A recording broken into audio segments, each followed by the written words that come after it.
Good afternoon, Fed Up Chronicles. We're here tonight with Coach Joe. He's the guy, the man who makes all the magic happen behind the scenes when it comes to baseball. We're the guys who make all the action happen here on Fed Up Chronicles. Today, we're relaunching Fed Up. Where we're relaunching it at is on 9/11. We feel 9/11 is a day that's been forgotten. 20 years is being marked on 9/11 this year. I have to ask you, I've asked everyone else this question, I have to ask of you. Where were you? Sure. So, I mean, as far as 9/11 goes, I mean, that's kind of a day that sticks in everybody's mind that you're never really going to forget. Right. For me, I was actually a freshman in high school. I want to say it was early in the morning, obviously. So 8:46. I want to say it was first period of the day. It was actually a freshman PE class. We're in the middle of playing football, and actually a teacher came out and actually pulled everybody inside off of the field. Nobody really knew what was happening at that point in time. I think at that point it was just the first plane had hit the towers, right, and they had pulled us inside. Again, nobody knew if it was an accident, if it was on purpose, whole 9 yards. I remember that. But after the second plane hit, that's when the TVs started to pop on in the classrooms, and you could see the look of concern on the teachers' faces. Again, I was a 14-year-old kid at that point in time, so it doesn't really hit you in the moment how serious it is until you kind of see how people are reacting. Right. And then, parents started showing up and picking up kids from school, and, it started to kind of become a crazy, panicked environment. By the end of the school day, I want to say we probably had 25-30% of the kids left in the school that day, and just something you'll never forget. So, at that moment in time, did the school bring out televisions for you guys to watch what was taking place? So again, we were kind of on a playing field when everything happened. Right. Per se, we were out, throwing a football around and doing things that kids do in PE class, but. As soon as we were kind of pulled off the field, when people started to realize maybe something wasn't right, you had the TVs in each given classroom at that point in time. Right. And they started to kick on with the basic television, basic cable, whatever it is that they used, and it was being broadcast live, and everybody was kind of watching it, in the classroom. And it's something that hits you hard, and you're just never going to forget it. So let me ask you a question. Being a 14-year-old kid, still in school, not really knowing what this all meant, what were your emotions? Were you mad? Were you sad? Were you just torn between the two, or were they all combined into one? I would say that at first it was more confusion, and just not really understanding the magnitude of what was going on. In my lifetime, that was really the first substantial attack that I could remember against, the United States of America, and realizing that the rest of the world didn't necessarily like us. Right. Obviously, we get along great with large portions of the world, but, as a kid starting to realize that, not everybody likes the United States, and just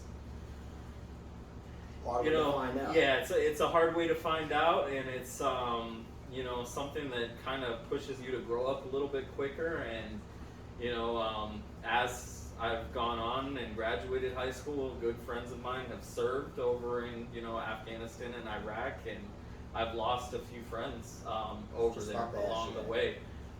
So, for me, I would say it was more confusion up front.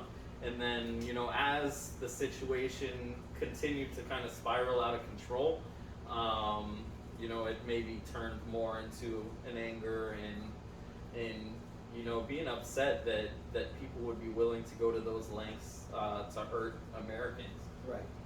So let me ask you a question. Here, I've said this to everyone I interviewed so far.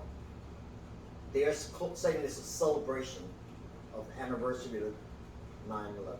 20 years later, celebration. I can't call it a celebration. To me, a celebration means happiness, something that was joyful. There's nothing joyful about 3,000 people losing their lives that day. Here we mark 20 years later. How do you feel? What makes you remember that day? On that day, does it bring tears to your eyes? Does it bring sadness to your heart? Do you want to sit down with your children and explain to them what took place that day? Yeah, I mean, so it's definitely not a celebration.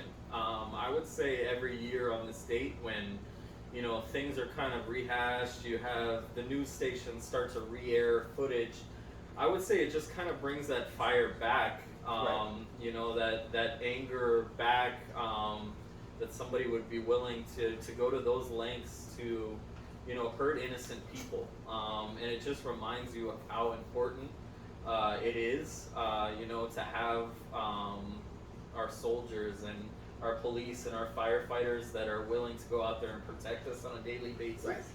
I would say that's something that maybe you take for granted on a daily basis, that when 9/11 hits, you really, you know, take the time to be thankful for. On that day, we lost a lot of first responders. 20 years later, those same first responders are the first ones without thought runs into a burning building. First ones during this pandemic was on the front lines that gave their life for that. So what would you, if you had an opportunity today, well, let's say you do. Say your daughter sees this video 20 years from now. She decides to go into first responder. She becomes a fireman or a doctor. What do you tell her to make her remember that day, 9/11, what it meant to you, what it should mean to her 20 years from now as a first responder? I mean, I think the biggest thing that we can, you know, do as Americans is to, you know, don't let the instances of 9/11 be forgotten, and don't allow, you know, it to be acceptable for people to continue to, you know, be disrespectful or not give thanks for the things that those people do for us on a daily basis, because, you know, I can, for one, can tell you that I would never be able to do the job that they do. I'm with you on that. And I am very thankful for what our first responders and our military, you know, do on a daily basis, because it takes a special type of person to be able to do that kind of work and to keep us, you know, safe here in this country. And, you know, it's what makes this country the greatest country in the world. Well, you know, as you know, we lost over 3,000 people today, civilians, first responders. But what took place after that was our soldiers going in to respond to what took place. I mean, Sure. how do you say thank you to them? Yeah, I mean, again, it's just about, you know, do the little things to let those people, those war veterans, know that they're appreciated. You know, there's a lot of veterans that come back and they're on hard times for quite a bit after they get back here, and they have issues. You know, they're never the same, Sure. readjusting to society. So, you know, just on a daily basis to let those people know that they're appreciated. The work that they did wasn't in vain, and it's not going to be forgotten. And to let them know, you know, how important their willingness to let their life be altered is to us being able to live our lives, you know, the way we want to live it, whether it's out on a baseball field or in a classroom or getting a college degree or, you know, across the board. They have an impact in giving us the freedoms to get that stuff done. Well, Coach Joe, I want to say a couple of things before we end this conversation. One, I want to say thank you to our military for all the service that they've given to us, for their Absolutely. lives they put on the line to keep our country safe. For our first responders who responded that day, ran into those buildings, knowing they were going to 100%. collapse, knowing they were burning, and never gave second thought to try to save lives. I want to say Unbelievable. thank you to them. Yes, thank you But so much. Coach Joe, I have to tell you, we myself as a father, my wife, who is a mother of one of your students here, we have to say thank you to you. You're raising our future. Without you giving them this positive impact, giving them this opportunity to grow. Yes, a lot of these kids may never see Major League. But you know something? They saw high school. And this is something they're going to remember the rest of their life. You've trained them to be positive. You've trained them to have a good outlook on life. You took them off the streets where they could be out there selling drugs, out there getting into all kinds of crap, murder, rape, robbery.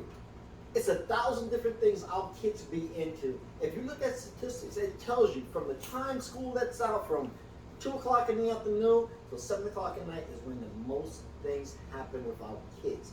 They Sure. get on drugs, they smoke, they get locked up for all kinds of different mess. That time is the time you have our kids here. So Coach, I want to shake your hand and say thank you. Because sir, you're my hero. I appreciate And that very you much. mean a lot to myself and to my wife, and I'm telling you, if I could sneak her in here for a second, she would tell you, shake your hand as well as I did. We appreciate everyone and thank you all who's given their life to protect this country, the people who lost their life on 9/11, but we also have gentlemen like Coach Joe, who's an everyday hero, not to myself, but to my stepson, to so many other young men that's going through this program. Without you, they would never have this opportunity. You're giving them a chance to say, I can do right. I'm going to do right. I'm not going to screw up. Why do I want to go sell drugs when I can go play baseball? Sure. And that's you, Coach. And when it's like I said, you mean so much to these kids. You're giving these kids a chance to say, when I finish high school, I can go to college. How many of these kids, we're in Plantation. This is not the greatest place in the world for a kid to grow up. Let's be for real. Where my kids are growing up is in Sunrise and Lauderhill. They don't have a chance. You're giving these kids a chance where they're going to be able to say, I can go to college. And when they finish college and they go on to become, whether it's a baseball player, or hell, they become a lawyer, a doctor, they're going to come back and say, hey, Coach, thank you. You did this. Sure, and it ends up being bigger than baseball. So we use, at the high school level, we use, athletics, and we use these sports teams to, help manufacture and mold our future. So, that's the purpose behind what we do here. Teachers, first responders, everybody plays a role in it, Right. So I'm happy to, be able to do my part, and hopefully we can keep it going. Well, Coach, I want to tell you thank you again. I know we kept you here late tonight. But I'm going to have to interrupt. Thank you. That's my wife, by the way. Normally I have to drag her into camera. So that shows you how much she appreciates what you do. And I want to tell you again, thank you, Coach, for taking the time tonight to sit down with us. It means a lot to me. It means a lot to my family. What you do, 9/11, it's a moment to remember, but what you're setting is memories for our children to remember the rest of their lives. My stepson is going to be able to tell his kids, you know what I did when I was in high school? So you, sir, will live on for many, many, many years. When you're gone and you think that you're forgotten, you won't be. This tape will always carry on who you are and what you did. One day I want to sit down, when you win the championship this year, I want to have this conversation again, and we're going to talk about the championship that you won this year. Not fall, but spring, all right? There you go. So, Coach, again, thank you. Thank you. Fed Up Chronicles, we want to say thank you for looking at us, taking the time to sit down and listen to us, and we look forward to speaking to you again. Have a great day.